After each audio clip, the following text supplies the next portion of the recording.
Ukraine যুদ্ধে জার্মানির ভূমিকাকে প্রশ্নবিদ্ধ করে বড়সড় বিক্ষোভ হয়েছে বার্লিনে। যুদ্ধ বন্ধে শান্তিপূর্ণ প্রক্রিয়া অনুসরণ না করে ইউক্রেনকে অস্ত্র সরবরাহ করায় জার্মান সরকারের বিরুদ্ধে অবস্থান নিয়েছে তারা।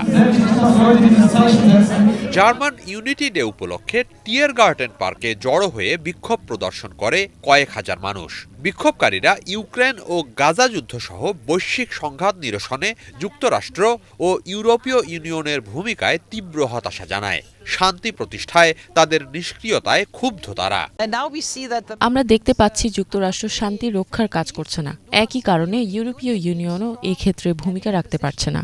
এই সমাবেশে ইউক্রেনে অস্ত্র সরবরাহের বিরুদ্ধে আমরা নিজেদের অবস্থান জানাতে এসেছি। জার্মানি আর যাই করুক, অস্ত্র সরবরাহ বন্ধ করতে হবে। এটা বৈধ নয়।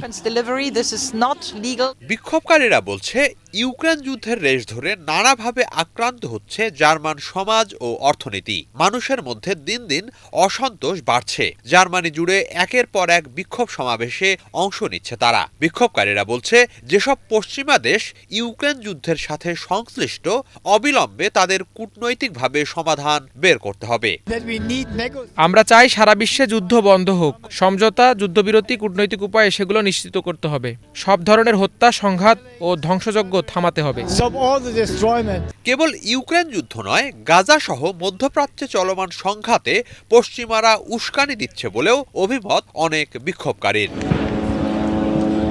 হিজল জুবায়ের, বাংলা ভিশন।